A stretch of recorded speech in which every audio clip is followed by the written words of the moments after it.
ನಮಸ್ಕಾರ news at 3 PM ಗೆ ಸ್ವಾಗತ. ನಾನು ಪೃಥ್ವಿರಾಜ್ ಹರ್ನಹಳ್ಳಿ. ರಾಜಕೀಯ ದ್ವೇಷಕ್ಕೆ ಕಾರಣವಾಗ್ತಾ ಇದೆಯಾ ಟರ್ಮಿನಲ್? ಹಾಸನದ ಅಡ್ಡಾದಲ್ಲಿ ಆಗ್ತಿರೋದಾದ್ರೂ ಏನು? HD ರೇವಣ್ಣ ವರ್ಸಸ್ ಪ್ರೀತಮ್ ಗೌಡನ ಏನದು ಟರ್ಮಿನಲ್ ತಿಕ್ಕಾಟ? ನ್ಯೂಸ್ 18 ನಲ್ಲಿ ground report. Terminal politics.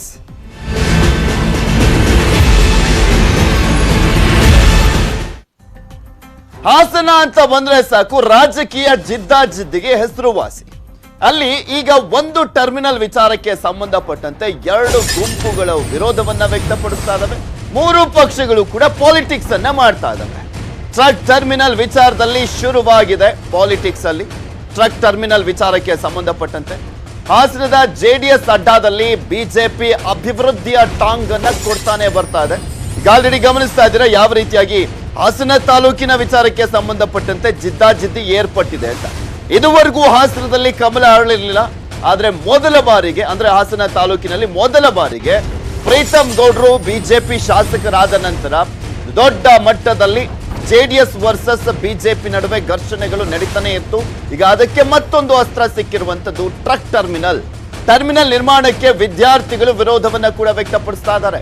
Terminal ನಿಂದಾಗಿ ನಮಗೂ ಕೂಡ ತೊಂದರೆ ಅಂತ ಹೇಳ್ತಾ ಇದ್ದಾರೆ ಅಲ್ಲಿರುವಂತ ಜನ.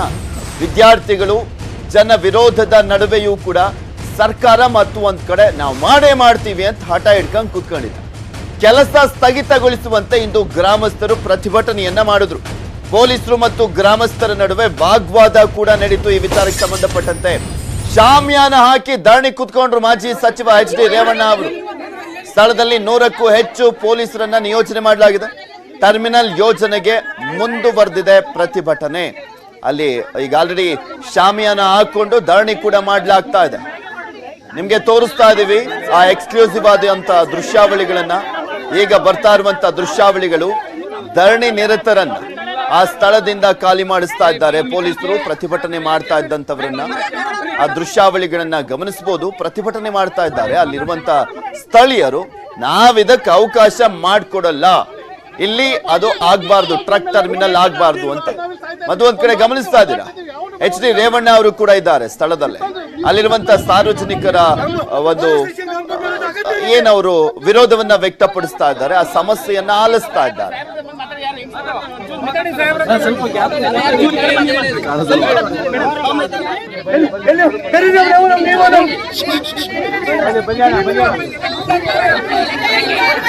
ಏನು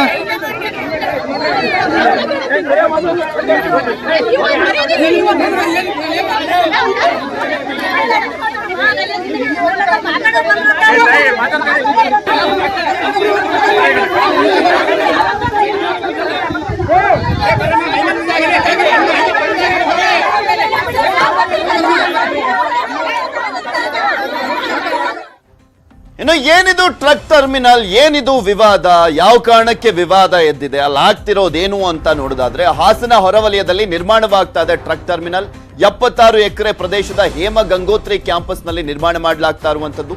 ಸ್ನಾತಕೋತ್ತರ ಕೇಂದ್ರದ ಮುಂದೆ 3 ಎಕರೆ 20 ಗುಂಟೆಯ ಜಾಗ. ಅದು ಲಾರಿ ಮಾಲೀಕರ ಸಂಘದಿಂದ ಟ್ರಕ್ ಟರ್ಮಿನಲ್ ಅನ್ನ ನಿರ್ಮಾಣ ಮಾಡಲಾಗ್ತಾ ಇದೆ.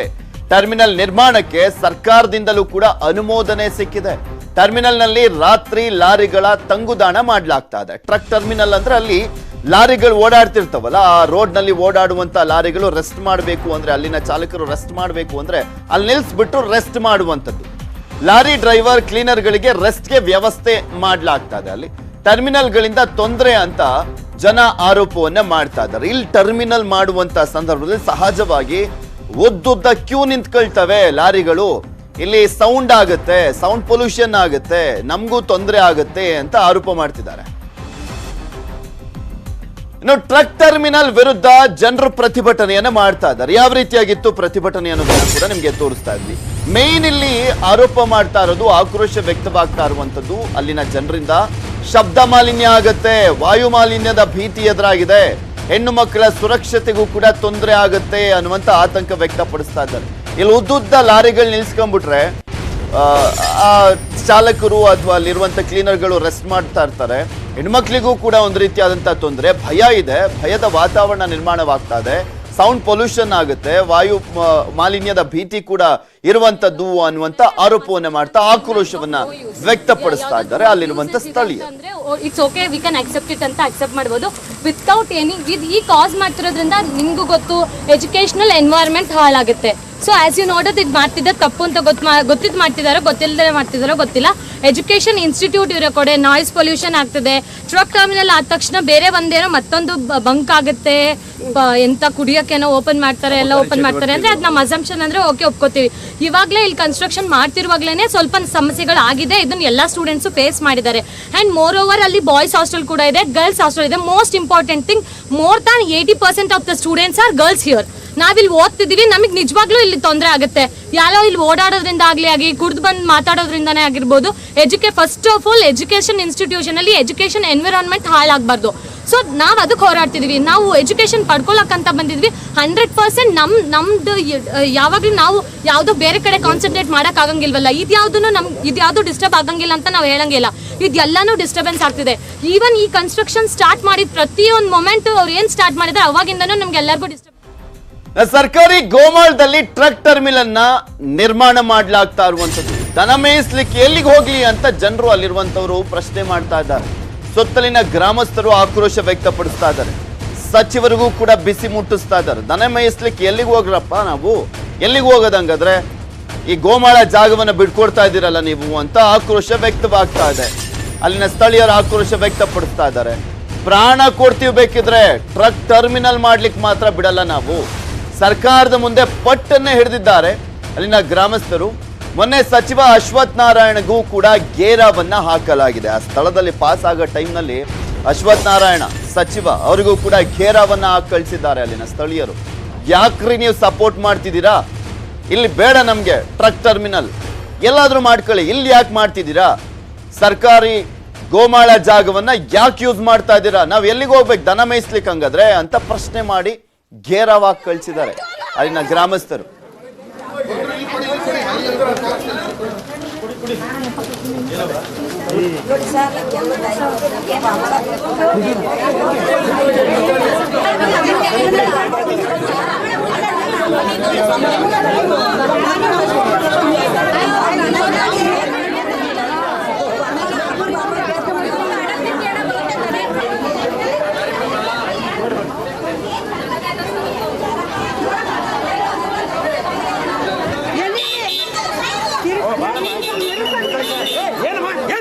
ಗ್ರಾಮ ಸರ್ವೆ ನಂಬರ್ 31ರಲ್ಲಿ 3 ಎಕರೆ 24 ಗುಂಟೆ ಸರ್ಕಾರಿ ಗೋಮಾಳ ಇತ್ತು.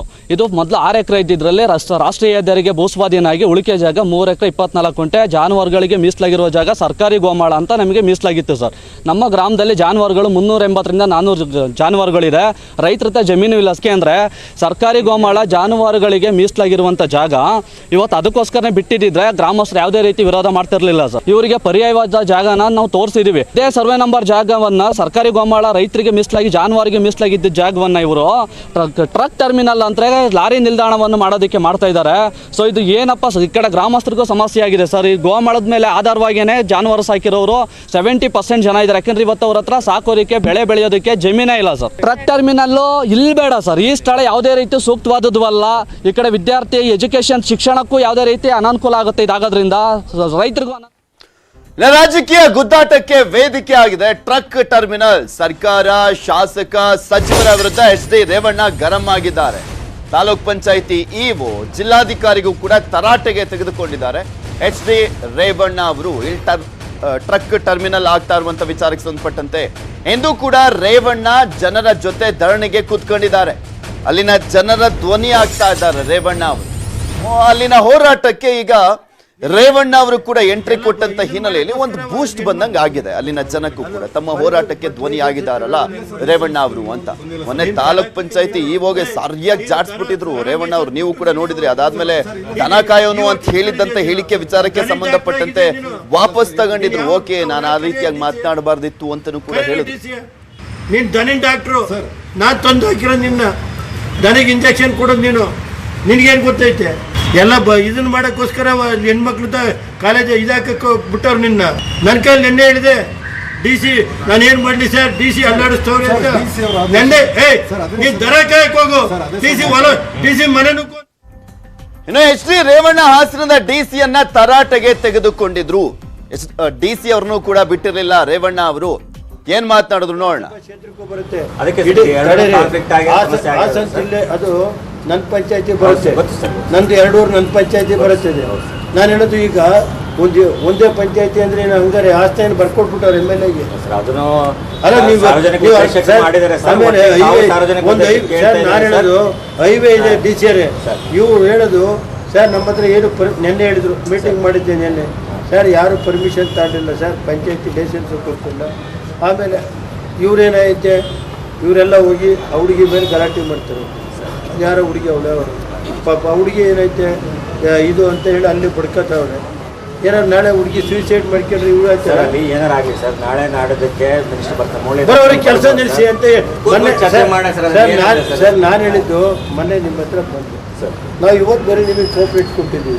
ನೀವೇನು ಸರ್ ಹಾಸನದಲ್ಲಿ ಏನೇ ರೇವಣ್ಣ ಅವರ ಮಾತುಗಳಲ್ಲಿ ಸ್ಪಷ್ಟವಾಗಿ ಗೊತ್ತಾಗ್ತಾ ಇದೆ, ಅದಕ್ಕೆ ವಿರೋಧವನ್ನ ವ್ಯಕ್ತಪಡಿಸ್ತಾ ಇದ್ದಾರೆ. ಯಾವುದೇ ಕಾರಣಕ್ಕೂ ಇಲ್ಲಿ ಆಗಬಾರ್ದು ಅಂತ ರೇವಣ್ಣ ಅವರು ಒಂದು ಸ್ಟ್ಯಾಂಡ್ ತಗೊಂಡ್ಬಿಟ್ಟಿದ್ದಾರೆ. ಅಲ್ಲಿನ ಜನರ ಧ್ವನಿಯಾಗೂ ಕೂಡ ನಿಂತಿದ್ದಾರೆ.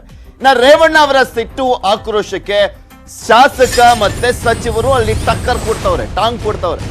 ಟ್ರಕ್ ಟರ್ಮಿನಲ್ ನಿಂದ ತೊಂದರೆ ಇಲ್ಲ ಅಂತ ಟಾಂಗ್ ಕೊಡ್ತಾರೆ. ಅಲ್ಲಿ ಸ್ಥಳೀಯರು ಮಾತನಾಡ್ತಾ ಇದ್ದಾರೆ. ಆದ್ರೆ ಅದಕ್ಕೆ ಬೆಲೆನೇ ಇಲ್ಲ ಅನ್ನುವ ರೀತಿಯಲ್ಲಿ ಬಿಜೆಪಿ ಶಾಸಕರಾಗಿರ್ಬೋದು, ಸಚಿವರು ಕೂಡ ಹೇಳ್ತಾ ಇದ್ದಾರೆ. ಶಾಸಕ ಪ್ರೀತಮ್ ಗೌಡ, ಸಚಿವರಾದಂಥ ಅಶೋಕ್ ಅಶ್ವಥ್ ನಾರಾಯಣ ಟಾಂಗ್ ಕೊಡ್ತಾ ಇರುವಂಥದ್ದು.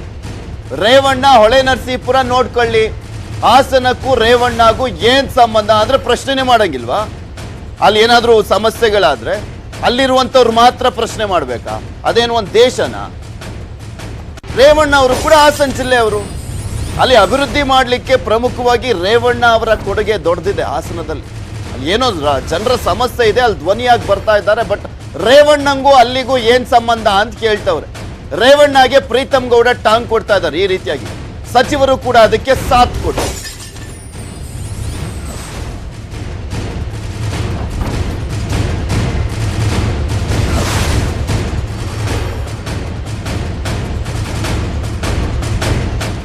ಗಮನಿಸ್ತಾ ಇದ್ದೀರಲ್ಲ, ರೇವಣ್ಣಂಗೂ ಇದಕ್ಕೂ ಯಾಕ್ರಿ ಸಂಬಂಧ ಅಂತ ಪ್ರಶ್ನೆ ಮಾಡ್ತಾ ಇದ್ದಾರೆ. ಅದು ಎಲ್ಲಿಂದ ಬಂದಂತವ್ರು? ಅಶೋಕು ಅಶ್ವಥ್ ನಾರಾಯಣ ಬೆಂಗಳೂರಿಂದ ಅಲ್ಲಿಗೆ ಹೋಗ್ಬಿಟ್ಟು ಹಾಸನಕ್ಕೆ ಹೋಗ್ಬಿಟ್ಟು ಅವ್ರಿಗೇನ್ ಸಂಬಂಧ ಅಂತವ್ರು. ಇವ್ರಿಗೆ ಯಾವ ಸಂಬಂಧ ಹಂಗಾದ್ರೆ? ಇವ್ರು ಸರ್ಕಾರದ ಪಾರ್ಟ್ ಆಗಿದ್ದಾರೆ, ಹೌದು, ಸಚಿವರಾಗಿದ್ದಾರೆ, ಹೌದು. ಇವರೇನು ಉಸ್ತುವಾರಿ ಸಚಿವರ? ಹಾಗಾದ್ರೆ ಅಲ್ಲಿನ ಉಸ್ತುವಾರಿ ಸಚಿವರು ಗೋಪಾಲಯ್ಯನವರು, ಅವ್ರು ಮಾತನಾಡ್ಬೇಕಾಗಿತ್ತು. ಹಾಗಾದ್ರೆ ಈ ರೀತಿಯಾಗಿ ಪ್ರಶ್ನೆ ಮಾಡ್ತಾರೆ ಅಲ್ಲಿರುವಂತ JDS ಕಾರ್ಯಕರ್ತರು. ಇದನ್ನೇ ಪ್ರಶ್ನೆ ಮಾಡ್ತಾ ಇದ್ದಾರೆ. ಆಲ್ರೆಡಿ ಸಾಮಾಜಿಕ ಜಾಲತಾಣದಲ್ಲಿ ಈ ರೀತಿಯಾದಂತ ಪ್ರಶ್ನೆ ಮಾಡ್ತಿದ್ದಾರೆ. ಇವತ್ತು ಹಾಸನ ಏನಾದ್ರೂ ಅಭಿವೃದ್ಧಿ ಕಂಡಿದೆ ಅಂದ್ರೆ ಅದು ರೇವಣ್ಣ ಅವರ ಕೊಡುಗೆ ಅಂತ ಹಾಸನದ JDS ಕಾರ್ಯಕರ್ತರು ಸಾಮಾಜಿಕ ಜಾಲತಾಣಗಳಲ್ಲಿ ಅದನ್ನ ಹಾಕ್ತಾ ಇದ್ದಾರೆ, ಆಕ್ರೋಶ ವ್ಯಕ್ತಪಡಿಸ್ತಾ ಇದ್ದಾರೆ. 5-6 ಜನ ಅವ್ರ ಪಾರ್ಟಿ ಕಾರ್ಯಕರ್ತರಲ್ಲ, ಗ್ರಾಮಸ್ಥರು ಅಂದರೆ 100 ಜನ ಇರ್ತಾರೆ. ವಿದ್ಯಾರ್ಥಿಗಳನ್ನೇ ಯಾರು ಕರ್ಕೊಂಡು ಬಂದರು, ಯಾರು ಕಾರಲ್ಲಿ ಕರ್ಕೊಂಡು ಬಂದರು ಅಂತ ಇಡೀ ಜನಕ್ಕೆ ಗೊತ್ತಿರುತ್ತೆ. ನಾನು ಹೇಳಿದ್ನಲ್ಲ, ಅವ್ರು ಪ್ರತಿಭಟನೆ ಮಾಡೋ ಅಂಥ ಜಾಗಕ್ಕೆ ಅದು ಬೇಕು ಅಂತ ನಾನು ಜನ ಸೇರಿಸಿದ್ರೆ 10,000 ಜನ ನಾಳೆ ಬೆಳಗ್ಗೆ ಸೇರ್ತಾರೆ. ನಾನು ಆ ಥರ ಕ್ಷುಲ್ಲಕವಾದ ರಾಜಕಾರಣ ಮಾಡೋದಿಲ್ಲ. ಅವ್ರಿಗೆ ಯಾವುದೋ ಪರಿಸ್ಥಿತಿ ಕೈ ಮೀರೋದಾಗ ಹತಾಶರಾಗಿ ಪ್ರೀತಮ್ ಗೌಡನ್ನ ಎದುರಿಸೋಕ್ಕಾಗದೇ ಇದ್ದಾಗ ಈ ಥರದ್ದೆಲ್ಲ ಚಿಕ್ಕ ಪುಟ್ಟದ್ದು ಮಾಡ್ತಾ ಇರ್ತಾರೆ. ಯಾರು ಸ್ಟ್ರೈಕ್ ಮಾಡೋಕ್ಕೆ ಬಂದಿದ್ದಾನಲ್ಲ ಪುಣ್ಯಾತ್ಮ ಊರವನು, ಆ ಶೈಕ್ಷಣಿಕ ಕಟ್ಟಡ ಇದೆ, ಎದುರುಗಡೆನೇ ಸ್ಕೂಲ್ ಇದೆ, ಡಾಬಾ ಮಾಡ್ಕೊಂಡು ರಾತ್ರಿ 11 ಗಂಟೆ ತನಕ ಎಣ್ಣೆ ಕುಡಿಸ್ತಾನಲ್ಲ, ಅದ್ಯಾವುದು ಅಂತೇಳಿ ಹೇಳಿ ಕೇಳಿ. ಯಾರು ಸ್ಟ್ರೈಕ್ ಮಾಡ್ತಾವನ? ಆ ಗ್ರಾಮದವನು ಮುಖಂಡ, ಅವನು ಹೋಗಿ ಕೇಳಿ. ಡಾಬಾ ಮಾಡ್ತಾರಾ ಶೈಕ್ಷಣಿಕವಾಗಿ?